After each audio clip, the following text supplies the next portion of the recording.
All right, let's get right into it. There's a massive global movement making headlines everywhere, and it's called the No Kings Protest. It's this huge coordinated demonstration against the Trump administration. And today, we're going to break down exactly how it got started, what's fueling it, and where it all might be heading. And just to give you a sense of the scale we're talking about, look at this number. Over 200,000 people. According to the source, that's how many showed up in Washington, D.C. alone. So yeah, this is not some small gathering. It's a huge statement being made right in the nation's capital. So how in the world does a protest this big just emerge? Well, let's rewind a little bit and dig into the origins of this whole movement, including that really powerful name.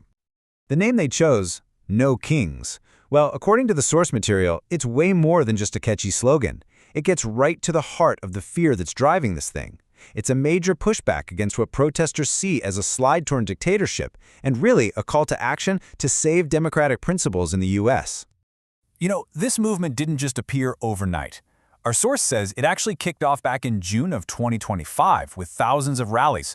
But then, after a pretty quiet summer where it didn't get a lot of media attention, a massive second wave hit in the autumn. And this time, it was way more intense.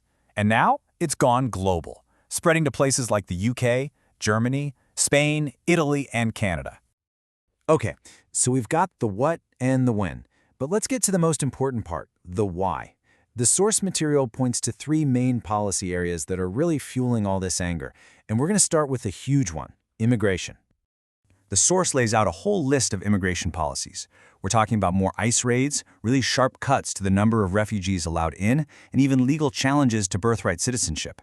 Add to that funding cuts for shelters that support immigrants and new restrictions on work visas. So for the protesters, every single one of these feels like a direct attack, not just on immigrants, but on the country's core values. And this slide right here, it perfectly illustrates this deeper tension that's brewing.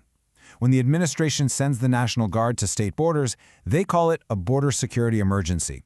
But state governors, as the source points out, see it completely differently.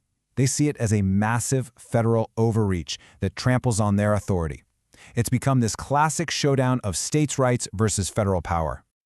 But these protests aren't just about immigration. The source identifies two other really critical areas of concern, what's been happening in education and with national security.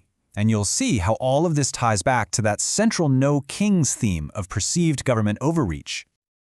Okay, so in the world of education, protesters are really alarmed by what they're calling an attack on academic freedom. The source points to things like threatening to cut funding to universities if they allow certain student protests, a push for a so-called patriotic education curriculum, and even pressure to change how topics like race, gender, and climate change are taught. And then you've got national security. The source highlights some serious concerns that federal forces are being used for political reasons here at home. This apparently includes going after activist networks, censoring social media posts that are critical of the administration, and putting dissenting groups under heavy surveillance, and doing it all under the banner of national security. So we've unpacked the why behind all these protests. But that begs another really important question. Who's actually putting all of this together, and just how big has it gotten? Let's take a look at the key players and the hard numbers. Yeah, this is not just some random grassroots thing with no leadership. The source identifies a huge coalition of really well-known organizations that are driving this whole effort. We're talking about groups like the ACLU, the Human Rights Campaign, Planned Parenthood, and Move On. And that's just scratching the surface.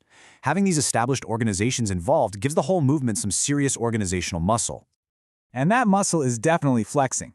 This chart gives you a quick snapshot. We already talked about the 200,000 plus in DC, but look at this, over 100,000 in New York City and tens of thousands more in places like Chicago. These aren't just small rallies. These are city-stopping numbers, and they're happening in major hubs all across the country. So, this all brings us to the final and maybe most critical question. What's the potential political fallout from all this? Based on the source's analysis, where could this movement actually go from here? And this is where things could get really serious. According to the analysis, even though the protests have been nonviolent so far, the tension between the demonstrators and federal forces is just getting higher and higher.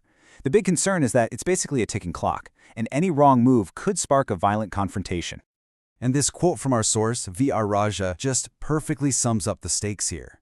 He must either reverse his policies or face a global movement that will only get bigger.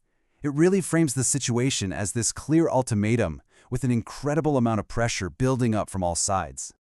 So that leaves us with the one big question hanging in the air. We've seen the incredible scale, we've heard the deep grievances, and we know the potential risks.